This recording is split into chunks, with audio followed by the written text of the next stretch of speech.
welcome to the Good Fight Sports Podcast, your home for local sports here in the 574.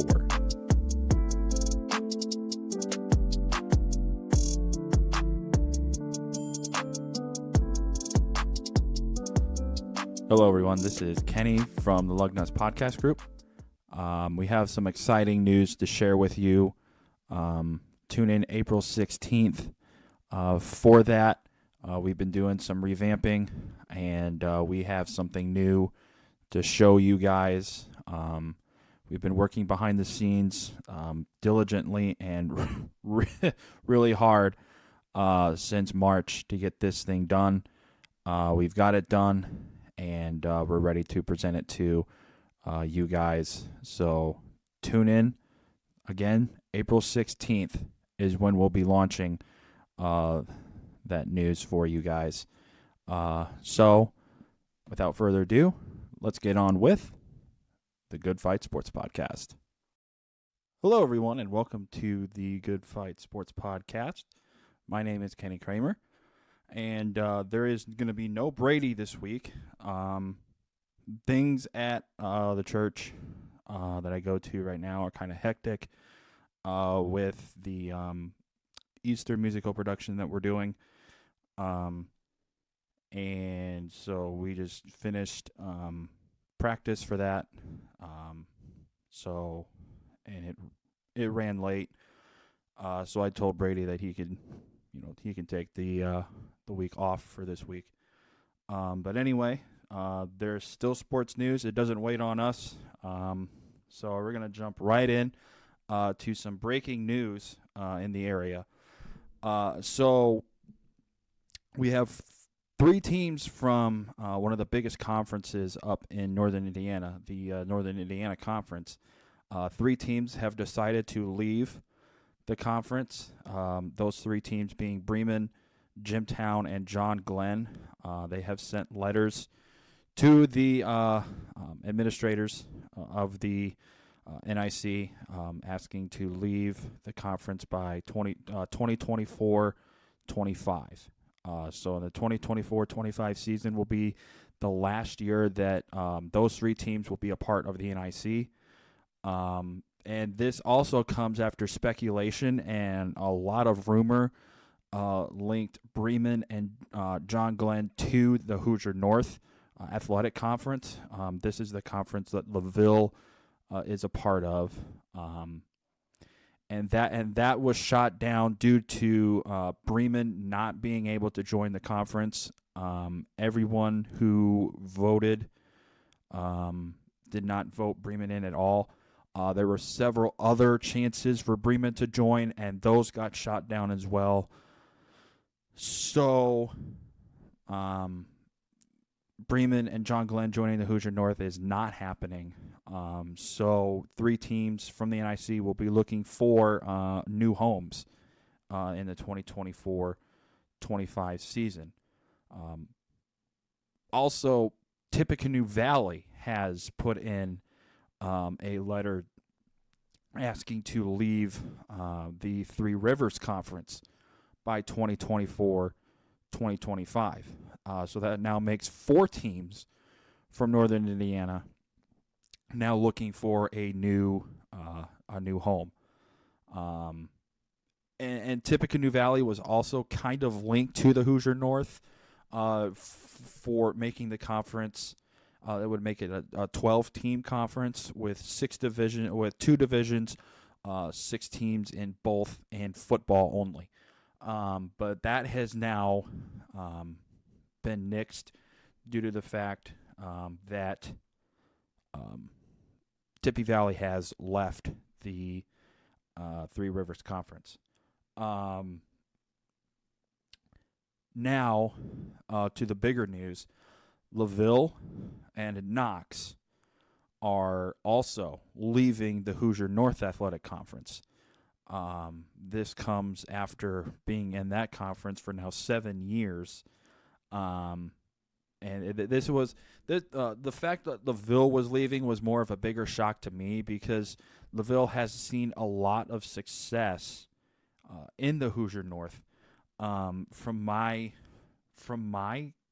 calculations and from what I've seen, LaVille has won 16 conference championships in the Hoosier North. And those conference championships are in all sports.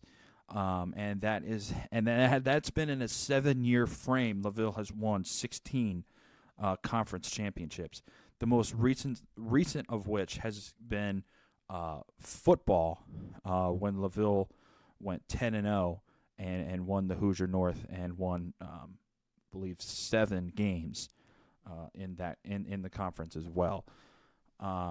So this is a big surprise. Also, just the fact that the Hoosier North was a small school conference, a conference that really benefited LaVille and played to their size. In the old in the old Northern State Conference, which LaVille was a part of up until 2014, it was a big school league. If you didn't know who was in that conference, it was Bremen, John Glenn, Jimtown, New Prairie, Culver, Triton, LaVille, Knox. There might be one more. If I didn't say Bremen, no, Bremen was in. But yeah, it was a big school feel, just to the fact that New Prairie was in there, and it really didn't benefit New Prairie during football season, no less, to beat up on LaVille, Triton, and Culver all the time. They had some competition with John Glenn and Jimtown, but other than that, it was basically New Prairie winning it in football almost every year. Basketball really kind of was up in the air sometimes. John Glenn, though, came away with a lot of the conference championships. LaVille did make it interesting some years, but for the most part, John Glenn really dominated the NSC. So the Hoosier North was really just a good benefit for LaVille. They had teams that were their size, and LaVille saw success right away. So now with this, if these 6 schools come together, which all signs point to that actually happening, LaVille would be again the smallest school enrollment-wise, and so we'll see. So as of right now, if those teams were to make a new conference today, it would be Bremen, Jimtown, John Glenn, Knox, LaVille, and Tippecanoe Valley. Those are the 6 schools. My guess is, one, they are looking for a couple more teams to join, and we'll get into that here in a little bit. And my other guess is the name of that conference will most likely be the Northern State Conference, just because that name is not being used, and a lot of the old members of the Northern State are in the conference as well. The old members being Bremen, Jimtown, John Glenn, Knox, and LaVille. So the other teams that are linked to this new conference, and I will say nothing official has been has been made public yet. So all of this is pure speculation and things that I've read and heard. So the first one, Fairfield is linked to this new conference.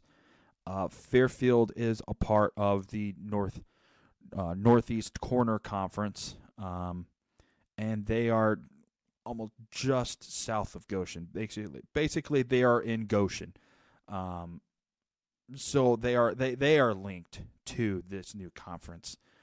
If they were to join, their longest trip to play would be Knox, and there would probably be some sort of rule that whenever Fairfield and Knox play, mostly for basketball season.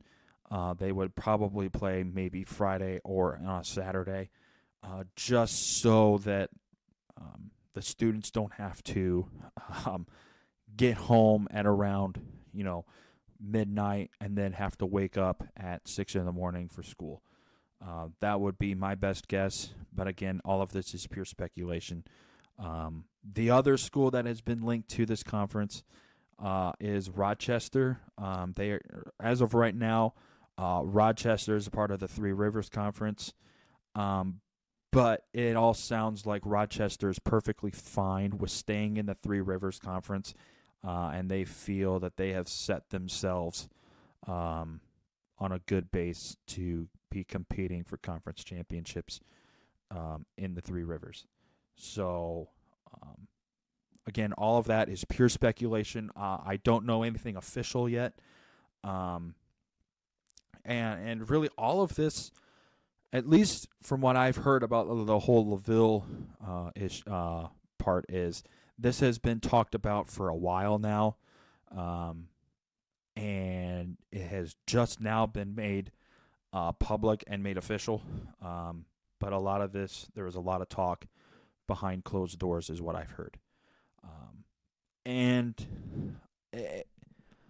I guess I'm not surprised that LaVille left, just because travel time. For mostly three schools, Pioneer, Winnemac, and North Judson. Those three teams, at least from LaVille, are almost an hour away, with Pioneer being the furthest school that LaVille had to play. And I heard from different sources that LaVille tried to set for basketball wise. Well, I'll use basketball a lot. For basketball, LaVille wanted to play Pioneer on Friday and Saturday nights, on weekends. That way, kids didn't have to wake up early for school and all that stuff. But that was it wasn't really nixed. It was just forgotten about, and no one ever said anything about it. So that was one of the things that kind of made LaVille kind of questioning, okay, all right, hey, is this something we want to continue, or should we, look for a different home? Not saying that was the lead issue, but it was one of those issues where it was, okay, we're kind of getting tired of playing Pioneer on a Wednesday night for boys basketball, and that tip-off is 7:30, and then, we have to drive all the way back home, so that puts it at about 11:30. The kids still need to get home. You're looking at 11:45, midnight, and then you got to wake up for school at about 6:30. So you're not really getting a lot of sleep when you do that. So kids are tired during school and all that stuff. So this new conference really benefits LaVille in that it's a lot of teams that are close by. The furthest trip would be Knox for LaVille, and that's about a 30-minute drive there and back. So with this, you're probably wondering, well, how are the conferences these teams are leaving? How will they be affected? Well, for one, the NIC will be just fine, especially because in that conference now, the teams would be Penn, Elkhart, Mishawaka-Marion, and New Prairie, and then the remaining South Bend schools, which is Washington, Clay, Riley, St. Joe, and Adams. So those schools are fine. Now, this does leave the NIC in kind of a pickle, because now there's 9 teams instead of 12. So divisions are like, how are we going to do this? Now, there is a solution to this, and it's kind of in the works, but there's been a lot of backlash on it. the solution would be close South Bend Clay. Close it because there's really no. Clay's not a good school. I'll just be blunt. It's not a good school. It's one of those where it's just not good. And there's been talks for quite a while now. Do we shut down a South Bend school? And if you would shut one down, which one would it be? South Bend Clay. Adams, I would say it's probably the best one. From what I've heard, it's one of the better South Bend schools. Washington's getting better. Riley is okay. And St. Joe is a Catholic school, so I think they're doing all right. And if they close South Bend Clay, that would make the total teams in the NIC 8, and you can do 4-4 in a division for football if you wanted to. And I think they would, just because you would have a lot of bigger schools, and you would have big schools and small schools. So you would want to kind of give all the teams a fair chance to win a conference title. And if they did that, the remaining 4 schools for South Bend would be Adams, Riley, St. Joe, and Washington. And South Bend is not going to consolidate into 2 schools, just for the fact that South Bend is kind of a big city. I know that Elkhart did it, and it seems like it's working for Elkhart, but South Bend, I don't see that working for South Bend, nor do I ever see that even being considered by the school board for South Bend. So now the Three Rivers Conference. The Three Rivers Conference is, I wouldn't say they're in a hole, but they're going to be looking. They're definitely going to be looking for another team to add. And on that, Triton has been linked to the Three Rivers Conference. And again, it's not official. That is just pure speculation and a lot of hearsay. So again, Triton would be an okay fit, but a Three Rivers Conference is kind of a bigger. It's not really a big conference, nor is it a small conference. It's kind of like right in the middle. There's a lot of there's a decent amount of 3A schools in the conference. There are some small teams in North Miami, Northfield, and Southwood. Those are the smaller schools, with the bigger school being Peru. I believe that's the biggest school that there is in the Three Rivers Conference. And I've also heard that the Hoosier North, if that does stay together and if they do keep it as the Hoosier North, is definitely taking a big hit. You lose LaVille, who again won 16 conference championships in 7 years, and was one of the founding members of the conference.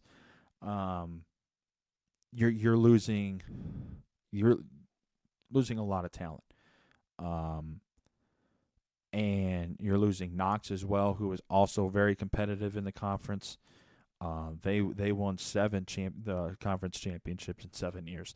So in total you're losing 23 conference championships in those 2 schools alone, which is kind of a big hit. Now they're also looking at adding Rochester, but again, Rochester seems to be fine, like I said, in the Three Rivers Conference, so I don't see Rochester leaving. North Miami, who's also in the Three Rivers Conference, has been linked to the Hoosier North. They seem like a likely choice to join, but nothing official has been made yet, so that is pure speculation. And unfortunately for both Triton and Culver, they are the only rivals from the old Northern State Conference left in the HNAC. LaVille and Knox, with LaVille and Knox both leaving, their other rivalries are up in the air at this point. That's if LaVille and Knox don't schedule them during the year. I'm pretty sure that they will. We'll have to see what the conference looks like, and what teams LaVille and Knox will pick up, say, in high school football for non-conference games. So we'll see on that portion. So that was one of the bigger news in high school from this past week. All of this took place, believe it was Friday. Yeah, it was Friday morning. This all became official. So now with that, we're going to move to girls basketball. Now, I know you guys are wondering, well, girls basketball is over. You're right. But the South Bend Tribune has put out their all area team, and with that, honorable mentions as well. So the first team consists of Nevaeh Foster from Mishawaka Marion, Rashonda Jones from South Bend, Washington, Amia Reynolds from South Bend, Washington, Kira Reynolds from South Bend, Washington, and Samia Stouts from Elkhart. You're going to sense a pattern here very quickly. And then the second team is Julie Okonomu from Penn, Eva Fisher from Northridge, Bria Garber from Fairfield, Zoe Williams from Bethany Christian, and Rhea Wilson from South Bend, Washington. Yeah, that's quite a list. And South Bend, Washington has 4 players that have made the all-area team. And the reason why I brought this up is Lucy Shirk from LaVille, the Pilot News MVP of the Bi-County Tournament, has been named a honorable mention. So congratulations to you, Lucy. You earned it this year. You played very well, and good luck to you moving forward in your college career. Moving on to boys basketball, Goshen News named Cade Brenner and Ian Roush from Northwood as co-players of the year after leading the Panthers to their first ever boys state championship this year. And with that, their head coach, Aaron Wolf, was named Coach of the Year by the Goshen News as well. So congratulations to those guys. Northwood was one of the best teams in the state, and they proved it this year, going 28-2 and winning the 3A state championship. So congratulations to Cade, Ian, and Aaron Wolf. This is quite an honor for you guys. So good luck to you guys, to Cade Brenner and Ian Roush for on their college careers, and Aaron Wolf. You have a shot to repeat next year. You're losing. Yes, you are losing some talent, but sky's the limit at Northwood. So I think they have an opportunity to be back at the state championship.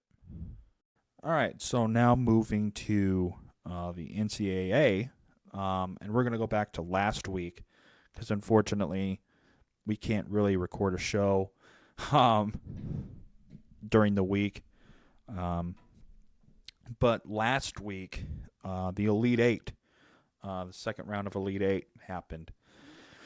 And the games were San Diego State. The first game was San Diego State and Creighton. And San Diego State squeaked by the Creighton 57-56.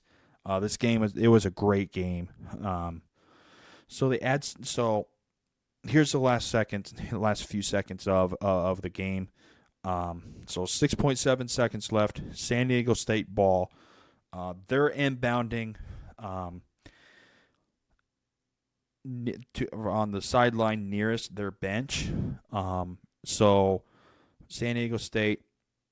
So if you're kind of looking at it, San Diego State's bench, they're on the other sideline, inbounding the ball on their side of the court. So pass goes in, and then there was a little flip pass to get it to Darian Trammell, and he dribbled up to the top of the key, kind of let time go down a little bit more, and then drove into the lane and went up for kind of a little floater running jump shot kind of a thing. Looked a little bit more like a floater. But as he went up, he was fouled by Creighton guard Ryan Nemhard. And at first, it did look like one of those where, as an official, you kind of let things just play out. You don't make a call because you don't want to be the one that decides the game for either side. But looking back at it now, it was a foul. His shot was impeded by the fact that he was kind of off balance due to Nemhard fouling him. So it was one of those where you could let it go as an official, but it was smart by the official to call it because it needed to be called. And then Trammell, and so all of that happened, and that left 1.2 seconds left on the clock. So Trammell went to the line to shoot two. He missed the first one, and then made the second. So he went 1 for 2, and that made the score 57-56. So still 1.2 seconds left. Creighton has to inbound from the baseline. This is one of those after a made shot. I believe on this one, the inbounding player can run the baseline. I believe so. I believe that was the case here, but I could be wrong. Again, this happened a week ago. So Blue Jays player did a full court pass, and the ball was tipped out of bounds, and it seemed at that point like time expired. But the refs immediately said, hey, we're going to go to the monitor just to make sure we have the right time on the clock and all of that. So they went to the monitor, and it was about a 5-minute review. And then they deemed that the clock did not start, right as the ball was touched, and they decided to call the game. And I learned afterwards that they pulled out a stopwatch to get the clock to find out how much time was exactly left. And the stopwatch came up with no time left on the clock. And so they decided to not put any more time on the clock and call the game as final. And so that was the final score. And it was 57-56. And there was so immediately after, a lot of controversy about the game. A lot of questioning. Do you let the players play as an official, or do you call the foul? A lot of people arguing if it was a foul at all. I was one of those in the camp of it wasn't a foul at first, but looking back, yes, it was a foul.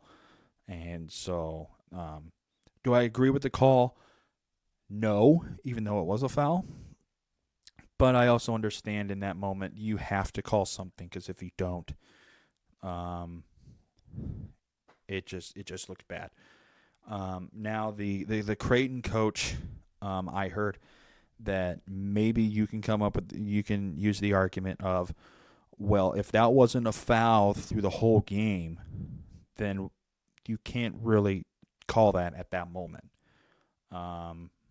With that being true, I don't know if that wasn't called for the whole game, but I just know in that moment they did call a foul.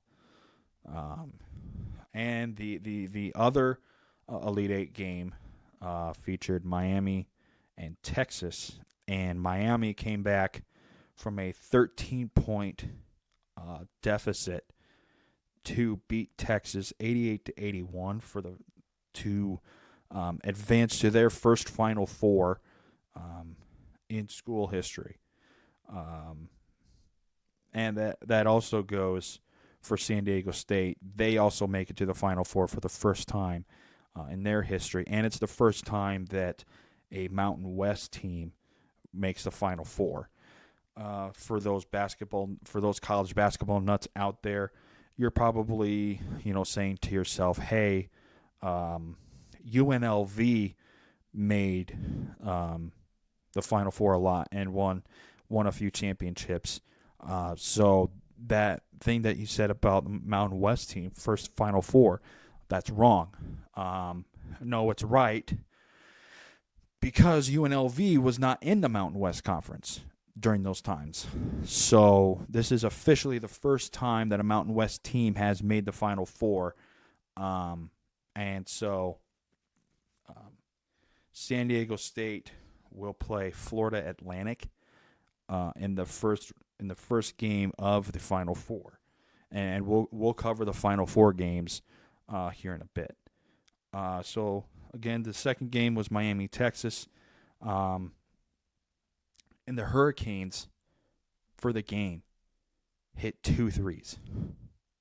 2. That's it. They scored 88 points by only making 2 threes. And they got to the free throw line. They used the free throw line to their advantage. I mean, you know the old saying of free throws win ball games? That was the case for Miami.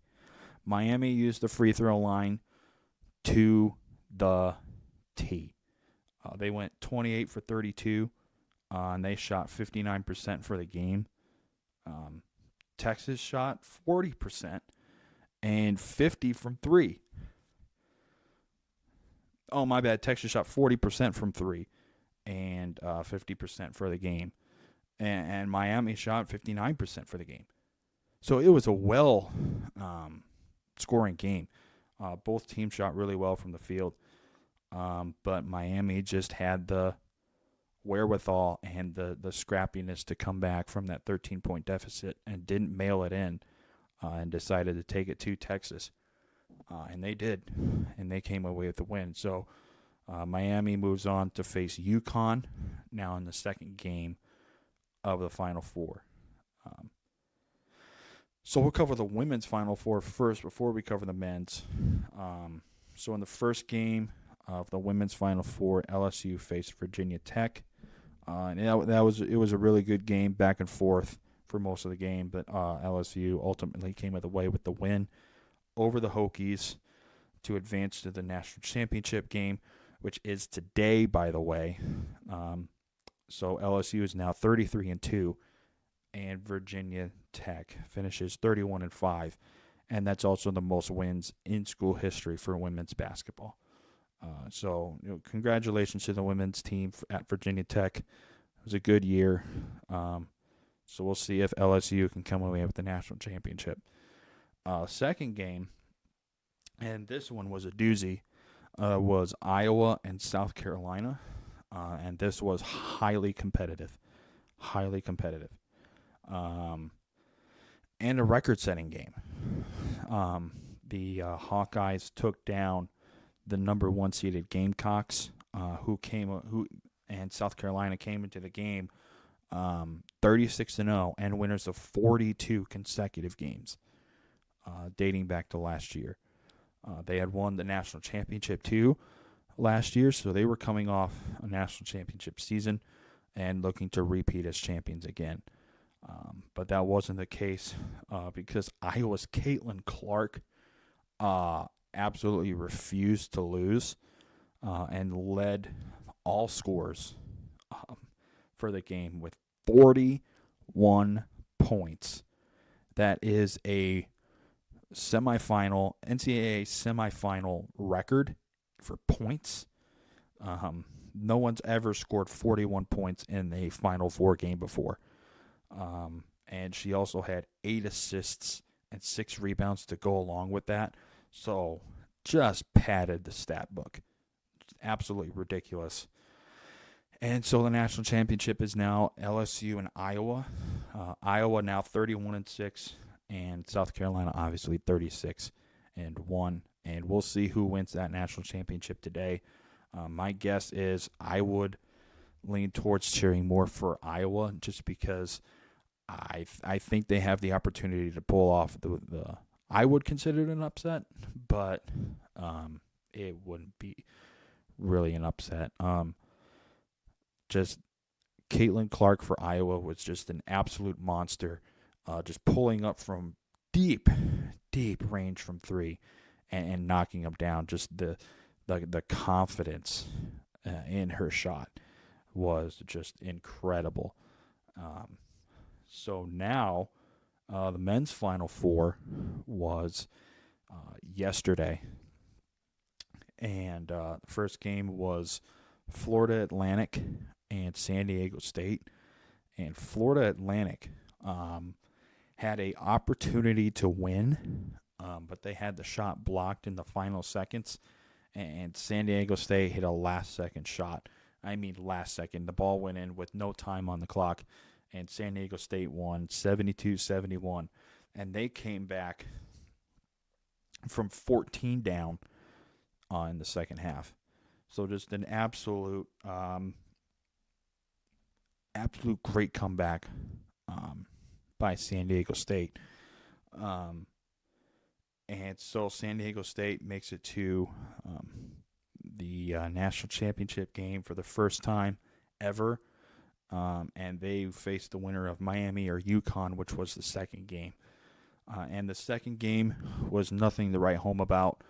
I kind of called this one from the start.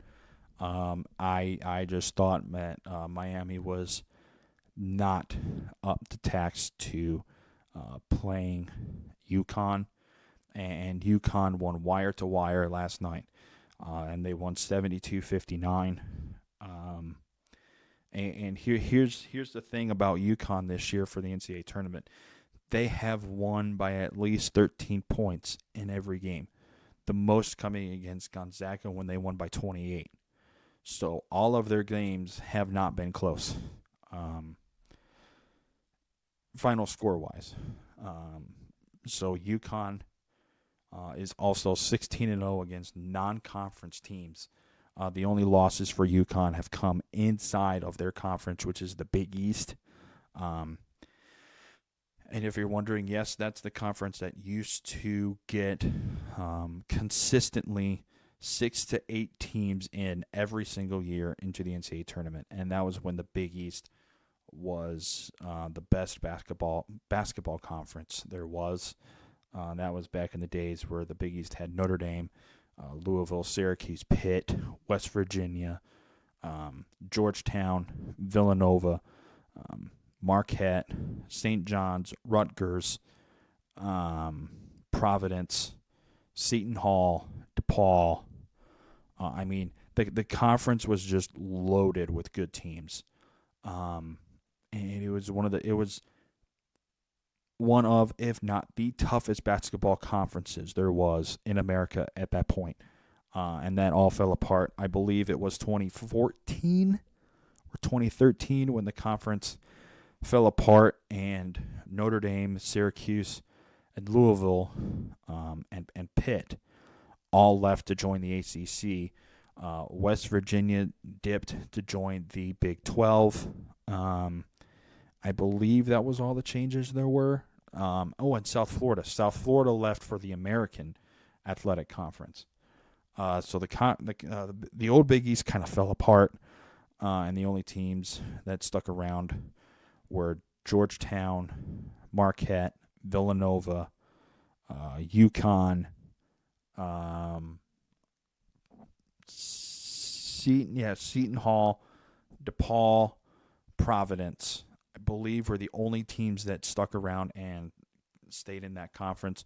Rutgers then joined the Big Ten, and so the conference is not the way it was back in the day. So UConn is making its fifth national, seeking their fifth national championship in school history against the Aztecs, and that game is tomorrow night, Monday, and tip-off is scheduled for around 9:20. So a very late tip. I don't know why it's so late. Now moving to Notre Dame basketball. So it's now official. Notre Dame has hired Micah Shrewsbury as its head coach. He had his first official press conference where it was basically, introducing him as the head coach, and he won that. He won the press conference. He did state that Notre Dame will be competing for national championships in basketball, and he feels that you can win national championships at Notre Dame in basketball, men's basketball. He did stay.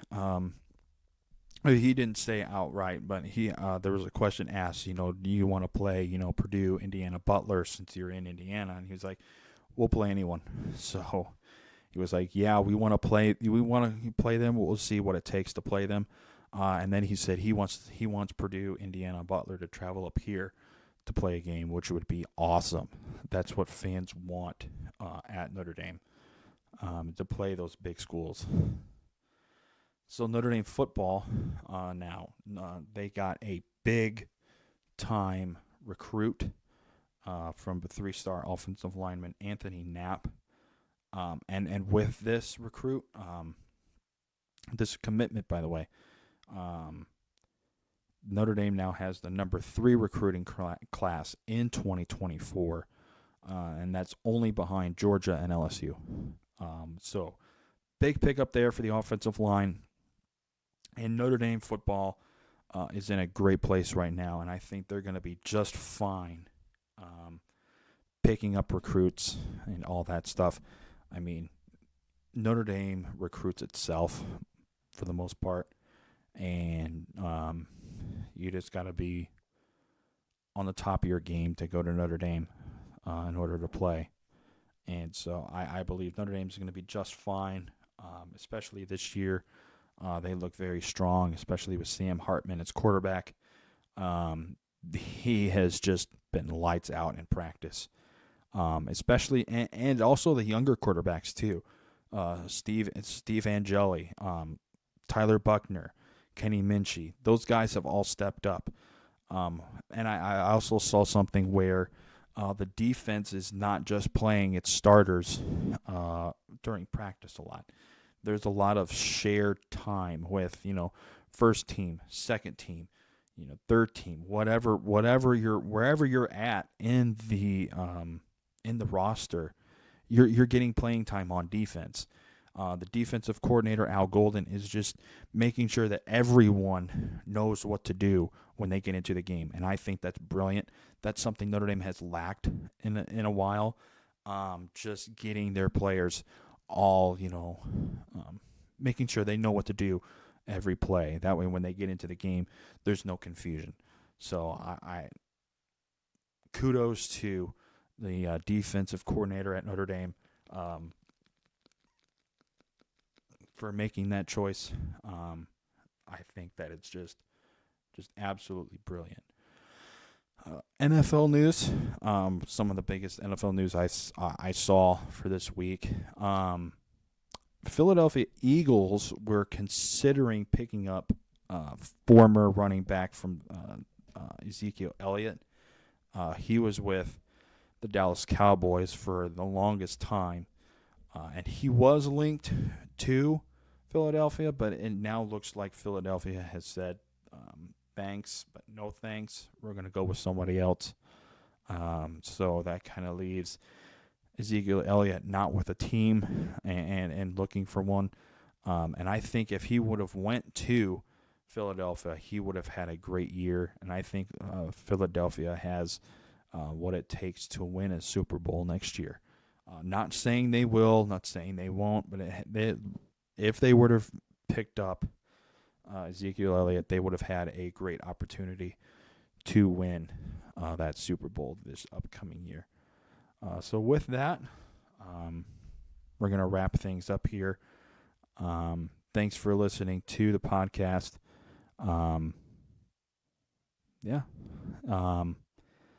There will not be a show next week due to Easter, and I'm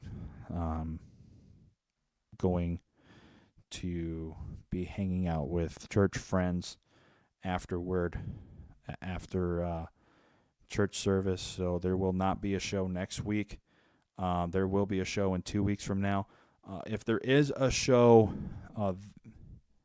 this upcoming week, it would be on a Saturday and not Sunday, just so that people who do things on Sunday after Easter can do those things. And that way, if there is a show, it can be on a Saturday where not a whole lot of things are going on. So if there is a podcast, we'll see you guys Saturday. If not, we'll see you 2 weeks from now. So until then, so long, everybody. Thanks for listening to the Good Fight Sports Podcast. You can find all of our episodes on Spotify and Apple Podcasts. Subscribe to our Patreon page for exclusive benefits for the show. Join us next time for The Good Fight.